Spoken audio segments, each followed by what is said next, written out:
I wasn't gonna introduce any of you by your names. I'm gonna introduce you by your book title. We have Cherry Blossom Express. We also have Breaking Bubble, Stolen Identity. We have The Cover Girl Look, Unidentifiable, and I'm waiting for the other, Surviving the Longest Hatred. And of course, the only X-rated book in the library is After the Loving. And so what is so beautiful about this evening, there's so many of you that I recognize. And you know, why don't we just put it on gallery view so I could see everybody? I don't just need to see myself. Let's see. Can we put it on gallery view? But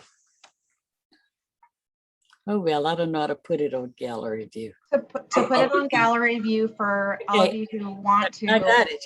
Oh, you got it? Okay.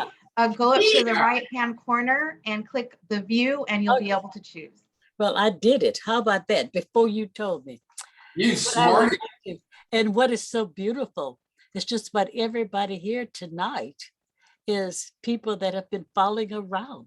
So it's like, you know who we are. You know who the center is. You know what the center has been doing. And for those of you that may be new, and it's not that many new people on this one, let me just say maybe 3 things, because I want to have time for you to enjoy reading the books. The Center for the Healing of Racism, located in Houston, Texas. It's your organization. Started in 1989. The work have gone out to over 45 states, 2 countries, and we have had people from all over the world, I mean really all over the world, come to Houston, Texas to be able to understand American brand of racism. One of the models that we work and depend heavily on is that model of listening, truly listening. And because I believe in listening so much, I have to offer you a story of something I saw yesterday. There is a man in Fort Worth, Texas, and he just on the corner of the street, he had a big beach umbrella.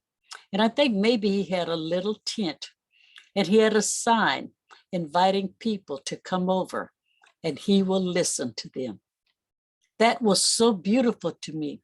One man showed up hesitatingly, and the man assured him that I'm just going to sit here and listen to you.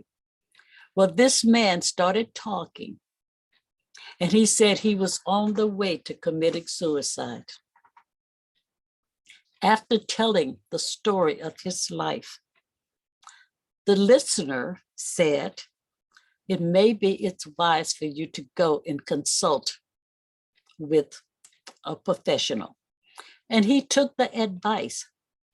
And I don't know how many weeks or days afterwards, he returned to the man still sitting on the corner with his sign, I listened. And he said, I love you. And I want to let you know it's because of you that I'm still alive today. One of the interesting things that the center learned in using this model of truly listening with all of your being and with all of your heart. Listen into the silence sometimes when people are hurting and they can't raise their voice or they can't get it out. To listen with attentive delight. And so I will always remember that man, and I want to tell that story, because whether you realize it or not, if you are totally present in your listening, you have no idea the gift that you're giving to another human being. And so tonight you'll have a chance to listen to all of these fantastic life stories. But in order to help me do this, because I can't do all of this by myself, I am working with Laura Gallier, and Laura and I, we show up a lot of times, a lot of places and a lot of different venues. And so she will help navigate this. And what I want you to know more than anything else is that I love to tell people because, I didn't just meet Laura, last week. So I didn't see her, oh, gee whiz, here's a white woman. I think you ought to be good with doing workshops. So why don't you come on over and then I'm gonna put you in front of a Zoom and with a lot of people and you're gonna do workshops. Laura's been coming to the center, for about 8 years now. Been following me around, shadowing me, learning. And then I put her to work. You see, I'm not gonna let you follow me forever without working. So I just wanna let you know, this is not a relationship that just started yesterday. This is a relationship that's been around. And with that, I'll just turn it over to Laura and she'll do her thing. Hi, everybody. I'm so excited to be here tonight. The Living Library is one of my very favorite workshops that the center does. And we started out doing it on a grand scale. We had 14 books and the Houston Public Library gave us this big room to do it. And it was right after Hurricane Harvey and nobody came. And we had a great time anyway. Georgette was there, I believe, because were you there too, Marcy? Because we just told our stories to each other. And we didn't know these stories, even though we've known each other for a long time through the center. We didn't know we didn't talk about these stories. And so after that, we took it private. If nobody's going to come, then we don't need to advertise it. We'll just have it in our home. And it's been in my home. And Roshan has been a book in my home. Thank you so much, Roshan. And I don't think that anybody else on this call has been a book at my home, but certainly has attended it. Eiko. Were you a book, Eiko? Well, she brought the food. She did bring good food. That's for sure. So the Living Library was designed back in the year 2000. And it was first presented at Denmark's largest musical event called the Roskilde Festival. And it's been adapted for use in all sorts of countries throughout Europe. And when it came to the US, the first people to host it in Texas was us with the Houston Public Library. And that was the fourth presentation of it in the whole United States. So we've been doing the Living Library since its early founding. And the point of it is to promote dialogue, reduce prejudice, and encourage understanding through storytelling. It's really simple and it's a positive approach. Visitors to the Living Library are given the opportunity to speak informally to people on loan, like a book from a library. And we try, and I think we succeeded tonight, to get a variety of books in terms of age, gender, and cultural background. And so our hope is to challenge stereotypes and break the most common prejudices by humanizing through storytelling in a positive and humorous manner. And I'm sorry, my setup is not ideal, so I need to peek over. And that's all I needed to say. So I'm going to turn it over to Cherry. Thank you so much, Laura. The woman that wasn't standing on the street corner a week ago that I picked up. Living Books are members of our community who have volunteered their time and their personal experiences as representative of different segments of society. One of the great features of the Living Library and checking out a living book is that there are no such things as stupid questions. Books have been prepared and have made themselves available for you to be able to dig deep and find out what you always wanted to know about that topic. They are familiar with the topics they represent and are available to discuss those topics with you. But don't think it's going to be a free for all. We do have guidelines that we expect you to respect. The living books are checked out like a regular library item, except that these people being checked out. Several living books will be able to be checked out by the readers. Because we have so few people on this particular chat, we will have to kind of combine everything together. So we will have several books in one place. But here are the guidelines. The first thing is that we always want to create an environment where books and participants feel safe and able to engage in honest conversations. Respect. One person speaks at a time. The others will truly listen. And you remember the man that saved the other person's life? Agree to allow speakers to complete their statements, even when they seem objectable and you may not agree. We want to agree to disagree. Everyone is entitled to his or her feelings. It is important to go deep inside of yourself to feel and to understand what the person is saying as you listen.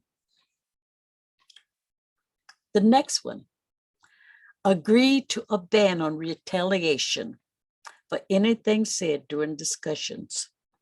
The book is giving you a gift by allowing you to hear their stories. And as Gandhi said, the greatest gift that you could give to another human being is to be totally present in your listening. As with all books in a library, readers must return the books in the same condition they checked that book out, which means I don't want nobody damaging the books because the library belongs to the center and we're not going to have our books all torn up, ragged, and tattered. The reader accepts the fact that the living books can quit the conversations if he or she feels in any way that threatened. And what is very interesting, the book, if you refuse or do not want to answer a question, you could just say, that chapter in the book have not been written yet, or something like that. They'll get the message. And so with that, we will go to, and remember, the books isn't that we do not want to hurt the dignity of people that showed up here tonight to give you a gift. So what we're going to do now is for you to have a trailer. See that? I even got that word trailer from off of Zoom. Trailer. Each book will have 2 minutes to tell what their book is about. What I want you to do is to wet their whistle, give of exciting 2-minute trailer. And anyone can start off anytime they want to. Great. I'll get it over with. So my book is about me, Marcy Jalowski. Is that exciting enough? A first-generation American Jewish girl whose parents and grandparents came from Russia to Fargo, North Dakota in the early 1900s. I was born and raised in Fargo, learning all the while how to balance my minority Jewish culture and beliefs with the majority Christian environment. And my whole life has been influenced by this beginning, and I continue to learn how to navigate the waters, staying true to myself while fitting in with the people around me. I think it is and has been an interesting ride. Check me out and see for yourself. Thank you, Longest Hatred. Nice trailer. Who can come after that? Next. Can I go next? So Good. Okay, Cherry Blossom Express. I'm a cherry blossom express. Japanese word for cherry blossom is sakura. Probably you've seen that word in some Japanese restaurants name. But anyway, Cherry Blossom Express. And I am from Japan. I was born post-World War II in 1949. And this is how many years ago? But anyway, I'm 71 years old now. And I came to this country as a foreign exchange student for the first time in 1969. That's a long time ago, right? But in that time, I have gone through a lot of personal evolution and different experience as a child and teenager, and then became a student in American University, worked for Japanese corporation for many years, and I raised 3 sons.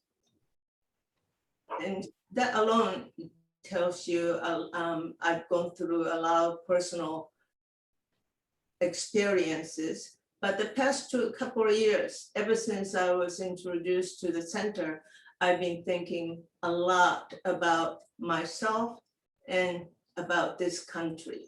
So I would like to share my observation and my feeling through my book. Thank you. Thank you, Cherry Blossom Express. Next. Okay, Stolen Identity. How's it going, everyone? Book title is Stolen Identity. My name is Roshan C. Evans, and I did try to sit back.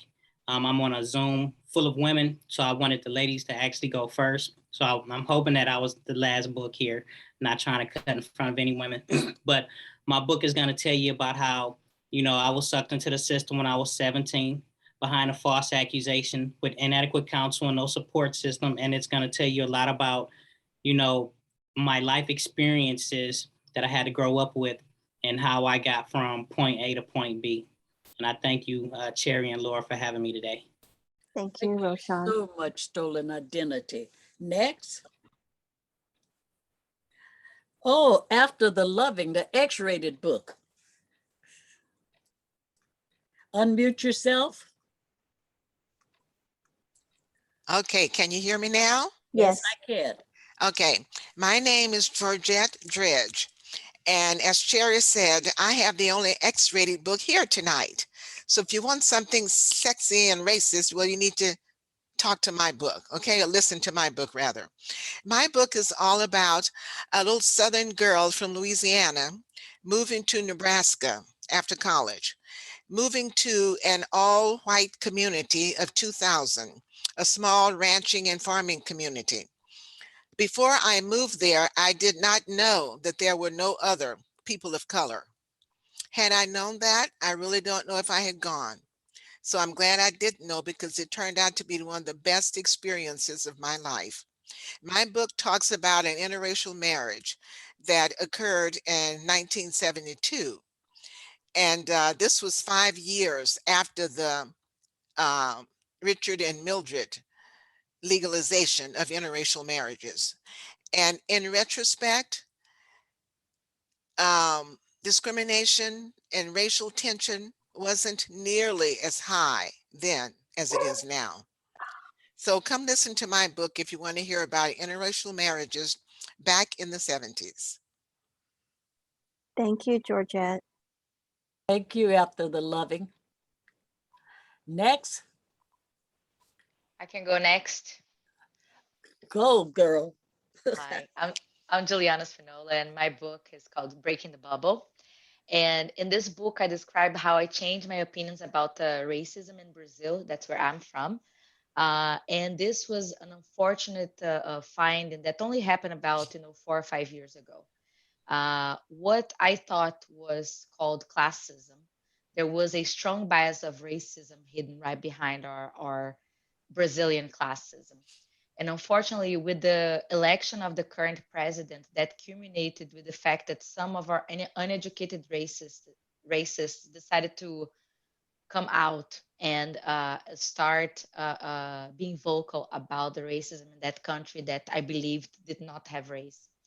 Because I don't know if my book also talks about the way that the population in Brazil is formed. the fact that we have over 50% of the population either Black or Black descendant, and how the Brazilian history was formed and how racist was formed in that country. So I'll be glad to share my book with you guys. Thank you so much, Breaking the Bubble. Next book, let's move right along now. I can join in. Thank you so much, Born to Belonging. Born to Belonging. It's an interesting story. It's for me, sometimes a sad story. Didn't know this story was sad until I was well into my life. And Born to Belonging takes us chapter by chapter through periods of life when a white girl becomes a white college student, becomes a white young mother, becomes a white educator, becomes a white researcher, becomes a white volunteer. And at every step, she begins to unfold and understand more and more how her privilege of just belonging in all of those spaces carried her through where she didn't have to do as much work as maybe she should have been doing. And there's an open-ended chapter at the end with blank pages of what's still to come. Thank you so much, Born to Belonging. Next book.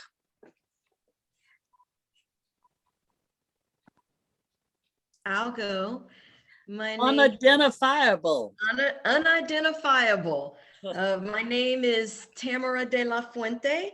I am descended from native Texans, and I have a very rich history of different racial pedigrees and lineages in my family. My grandfather was descended from a white male and a Polynesian woman. His father was a handyman for a wealthy family in the Fort Worth area, and they went on vacation into Polynesia, one of the islands, and just picked up a local Polynesian woman, brought her back to Texas, and told the handyman, who was my great grandfather, that he was going to marry her. And that's why I am sometimes unidentifiable. Although both of my parents are Black, my mother is very, very fair-skinned from that history. And throughout our lives, we have been thrust into different scenarios where, you know, you get that question, well, where are you from? If you have a multiracial history or lineage, you know what that question is really asking. It's not asking, where are you from? It's asking, what is your racial history? What are you? Well, in reading Unidentifiable, you're going to learn that first and foremost, I am human. We are all human. That's first. I do have, like most Black Americans, yes, I do have a multifaceted racial history. And because my ex-husband is from Mexico, many people assume that I'm Spanish speaking and that I'm Hispanic. My children are biracial. You're starting to see, you know, forms and other documentation have a biracial category because it is so widespread. And, you know, multiracial people don't want to feel as if they have to choose. They want to embrace all of themselves. So check out my book, and we're going to get into how we are human first and how we can be proud of all of our racial influences and heritages. Thank you. Oh, and I want to say hi to Lee. I think she is a line dance teacher in in Houston, and I love her. I've gone to her class before. So I want to shout out her for being a line dance teacher, and thank you. Okay, I think we have one more book, The Cover Girl Look. Rayvon, would you unmute yourself?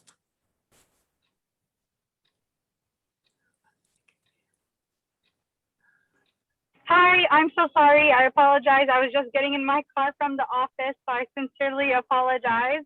But I've been listening to all of your stories, so please excuse my mess and my sweaty look. I sincerely apologize. My name is Rowan Harira. I was invited to register. I guess my story or my book. I am a first-generation Egyptian woman here in the United States. I grew up very much Texan at heart, lived most of my life here. So grew up playing, softball, grew up playing all types of sports, but with my scarf on. So definitely for me, my first chapter about being a covered girl came during one of those softball tournaments when the umpire asked for me to abide by the uniform policy, which meant that there was no head wrapping around. So the only way I was able to actually oblige, I was able to actually put a visor on top. And then I realized that maybe sometimes if we talk about covered girls as, our scarf is just a piece of our accessorizing, maybe that kind of changes a little bit of their narrative and the conversation. So very much a lot of my story has been, expressing, getting out there in the world, showing that being covered is expressive, not oppressive, and making sure that, that the scarf does not symbolize just the person. It symbolizes the connection. It symbolizes the purpose. It symbolizes the strength to be ready, to be known for what you are when you walk into a place once you are seen.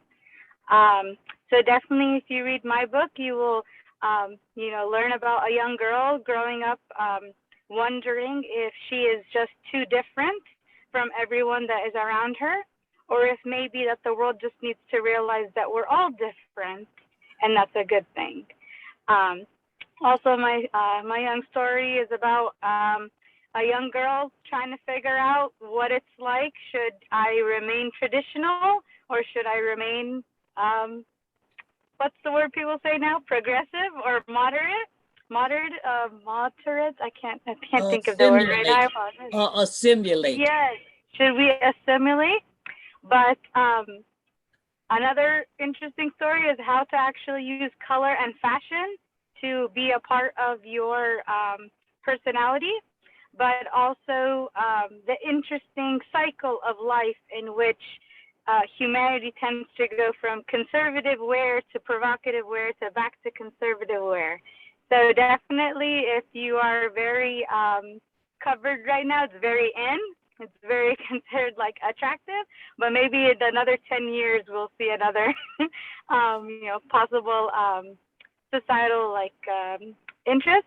But also you will read in my book of the growing challenges of social media on a covered girl story and the actual debate of how much covered is actually covered and how much cover is actually modest and how much cover is immodest.